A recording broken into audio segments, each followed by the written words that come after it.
কি গো গিন্নি, মাছ দিয়ে ভাত খাচ্ছ নাকি? এই দেখো, তোমার জন্য আজকেও কত বড় একটা রুই মাছ ধরে এনেছি। আজকে রুই মাছের পাতুরি করবে বুঝলে, দুজনে পেট ভরে রুই মাছের পাতুরি দিয়ে ভাত খাবো। আহ ধুর ছাই, তোমার বউ হয়ে এই বাসায় আসার পর থেকেই শুধু মাছ আর মাছ খেয়েই চলছি।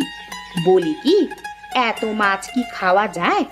না বাবা না, আমি আর মাছ টাছ খাবো না। এত মাছ খেতে খেতে কবে যে মেছো ভূত হয়ে যাব কে জানে। না না না, আমি আর এই মাছ একদমই খেতে পারবো না। এ কি বলো গিন্নি, আমি জেলে মানুষ, নদী থেকে মাছ ধরে আনি। মাছ ছাড়া তোমাকে কি ধরে এনে খাওয়াবো গো? শোনো, আমি বলি কি, তুমি এই মাছটা বাজারে বিক্রি করে দিয়ে এসো। যা টাকা পাবে সেই টাকা দিয়ে আমরা দই আর মিষ্টি নিয়ে বড় আপার বাসায় দুদিন বেরিয়ে আসি। সেখানে আমার দুলাভাই শাকসবজি চাষ করে। শাকসবজি খেয়ে না হয় মুখটা একটু তাজা করে আসি, কি বলো? সে তুমি যা ভালো মনে করো তাই হবে। তাহলে আর আমি দেরি করব না, যাই জলদি করে বাজারে গিয়ে এই রুই মাছটা বিক্রি করে আসি। হ্যাঁ হ্যাঁ, আর দেরি করো না, তুমি এখনই বাজারে চলে যাও। শোনো, তাহলে তুমি জলদি করে রেডি হয়ে থেকো। আমি বাজার থেকে এসেই তোমাকে নিয়ে বড় আপাদের বাড়িতে রওনা দেব। ঠিক আছে ঠিক আছে, তার বলতে হবে না।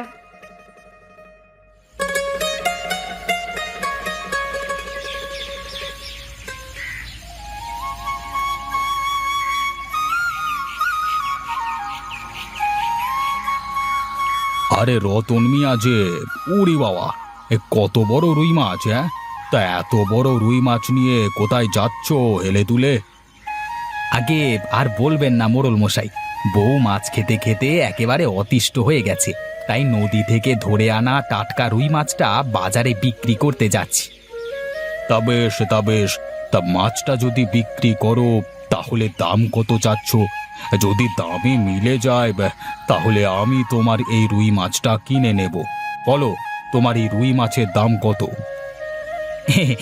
আপনি হলেন আমাদের গ্রামের মোড়ল মশাই, আপনার কাছে কি আর সবার মতো দাম চাওয়া যায়? হ্যাঁ, বলুন না, আপনি কত টাকা দেবেন বলুন।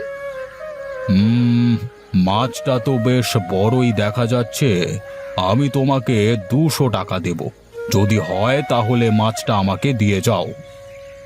আগে মোড়ল মশাই, 200 টাকা তো খুবই কম হয়ে যায়, আপনি আর 100 টাকা বাড়িয়ে দিন। রতন মিয়া, তোমাকে ঠকানো খুবই মুশকিল।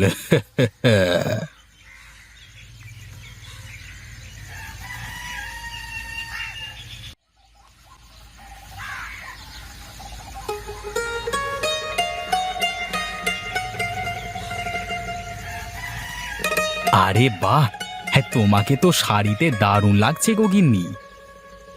হয়েছে হয়েছে, আর পাম দিতে হবে না। এবার চলো, আর দেরি না করে জলদি।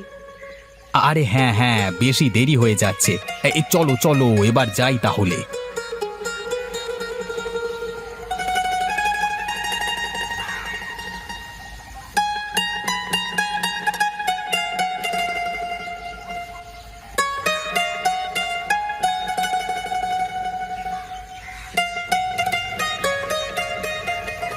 আরে গিন্নি, এই নাও, এই শাক সবজিগুলো ধুয়ে জলদি রান্না করো তো। সকাল থেকে আমার যে খুব খিদে পেয়েছে, এখন আর কিছুতেই না খেয়ে থাকতে পারছি না গো। বলে কি, কিন্তু শাক সবজি রান্না করতে তো অনেক সময় লাগবে। আচ্ছা, তোমাকে আমি একটু দুধ গরম করে দিই। আরে না না, দুধ একেবারেই খাওয়া যাবে না। দুধ যদি খেয়ে ফেলি তাহলে দুধ বিক্রি করবার টাকা দিয়ে যে চাল ডাল আর তেল আনতে পারবো না। তুমি বরং আমাকে একটু সবজি রান্না করে দাও, আমি দুটো ভাত খেয়ে উঠে পড়ি। জমিতে যে আমার এখনো অনেক মেলা কাজ পড়ে আছে গো। আচ্ছা বাবা, ঠিক আছে, তাহলে তুমি ভেতরে এসো, আমি এক্ষুনি রান্নাঘরে গিয়ে সবজিগুলো রেঁধে নিয়ে আসছি।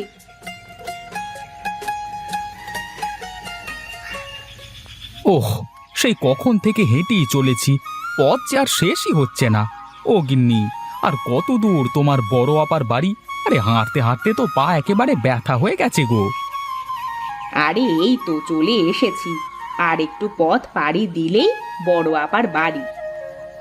একটু একটু করে তো অনেকক্ষণ ধরেই হেঁটে চলেছি, কিন্তু পথ যে ফোরাবার নামগন্ধ নেই। এই তো আর একটা গ্রাম পাড়ি দিলে আমার বড় আপার বাড়ি। চলো জলদি করে পা চালাও।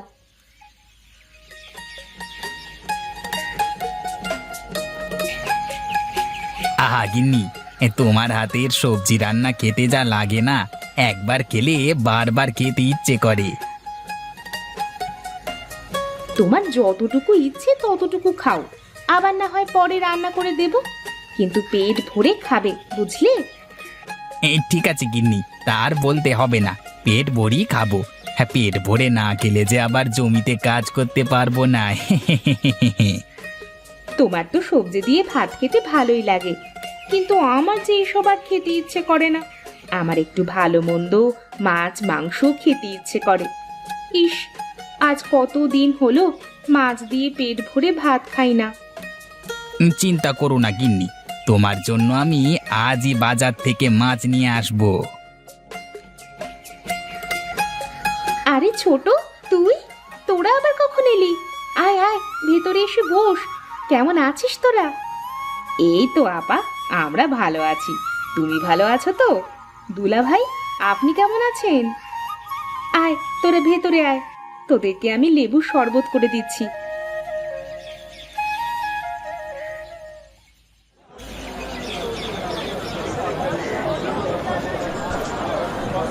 আজকে বাড়িতে মেহমান এসেছে, আজ আমাকে একটা বড় মাছ নিয়ে যেতে হবে। ওরা অনেক দূর থেকে বেড়াতে এসেছে, ওদেরকে ভালো মন্দ না খাওয়ালে একদমই হয় না। আগে দাদা, এই বড় মাছটার দাম কত? এই বড় রুই মাছটার দাম 600 টাকা। যদি আপনি নেন তাহলে আপনার জন্য 500 টাকা রাখবো একদম। 500 টাকা তো অনেক বেশি হয়ে যায়, কিন্তু বাড়িতে যে মেহমান এসেছে তাদেরকে তো একটু ভালো মন্দ খাওয়াতেই হয়।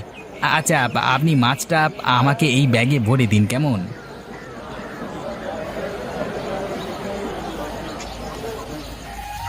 আরে দিদি, তোদের বাগানে তো অনেক রকমের সবজি ধরেছে। ইস, দেখেই কেমন চোখ জুড়িয়ে আসছে।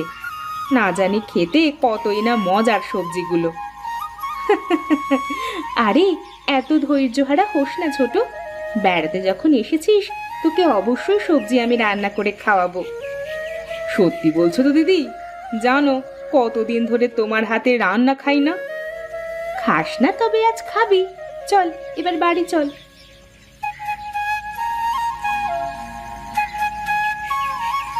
আরে গিন্নি, তুমি মেহমানকে নিয়ে কোথায় গিয়েছিলে? এইদিকে যে আমি সেই কখন থেকে বাজার নিয়ে দাঁড়িয়ে আছি, সে খেয়াল কি আছে? মেহমান এসেছে, তাদেরকে যে খেতে দিতে হবে সে কথা কি ভুলে গেছো? আর বলো না, ছোট তোমার ক্ষেতের সবজি দেখার জন্য আমাকে খুব জোর করছিল, তাই ওকে নিয়ে তোমার সবজি ক্ষেত থেকে ঘুরিয়ে নিয়ে আসলাম। তা বেশ করেছো। এবার রান্নাঘরে গিয়ে জলদি রান্নাটা করে ফেলো তো, মেহমান যে না খেয়ে আছে। আরে ঠিক আছে বাবা, ঠিক আছে, আমি এখনই রান্নাঘরে গিয়ে রান্না করে নিয়ে আসছি। তোমরা ঘরে গিয়ে গল্প করো।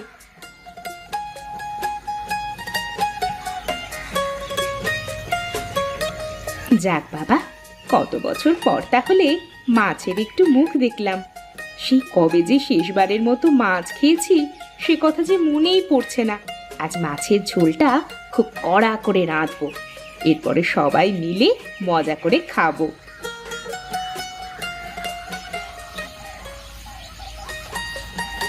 কই গো গিন্নি, রান্না কি হলো তোমার? মেহমান যে সেই কখন থেকে না খেয়ে বসে আছে, এবার জলদি করে খাবারটা নিয়ে এসো তো। আর একটু অপেক্ষা করো, এই তো হয়ে গেছে, আমি সব নিয়ে আসছি। এই নাও, সবাই এবার খাওয়া শুরু করো। ছোট, তোর যা যা লাগে নিজের হাত দিয়েই তুলে নিস, বুঝলি? মনে করবি এটা তোর নিজের বাড়ি। এ কি দিদি, সবজি কোথায়? আমাকে সবজি দে, আমি সবজি দিয়ে ভাত খাবো। কোথাও তো সবজির থালা দেখছি না। তুই কি আবার রান্নাঘরে সবজি রেখে এসেছিস? আরে না রে ছোট, না, আজ তোর জিজু একটা বড় মাছ এনেছে, সেই মাছটাই আমি রান্না করেছি তোদের জন্য। তাই আজ আমি তোর জন্য কোনো সবজি রান্না করিনি। তুই আজ মাছ দিয়ে ভাত খেয়ে নে, কালকেই আমি তোকে সবজি রান্না করে দিব। আমরা গরিব হতে পারি, কিন্তু মেহমানদারি কম করতে পারি না। মেহমান এসেছে বলে কথা, শুধু সবজি খাওয়াবো তা তো হবে না। তাই আমি বাজার থেকে তোমাদের জন্য একটা বড় মাছ এনেছি। সব তোমরা কি বলছো? আমি আমি যে মাছ খাওয়া থেকে বাঁচতেই তোমাদের বাড়িতে আসলাম শাক সবজি খাওয়ার জন্য, আর তোমরা কিনা আমাকে সেই মাছই খেতে দিলে। হায় হায় হায়, বিয়ে করার পর থেকে এই মাছ যে আমার কিছুতেই পিছু ছাড়ছে না। হে বিধাতা, এ মাছের হাত থেকে আমাকে রক্ষা করো। হ্যাঁ, তুমি হলে মাছ কপালি বউ, তাই তুমি যেখানেই যাও সেখানেই শুধু মাছই খেতে পাও। হায় হায় হায়, মাছ খেতে খেতে যে আমি একেবারে মেছো ভূত হয়ে গেলাম গো। এই মাছ কপালি বউ, হ্যাঁ।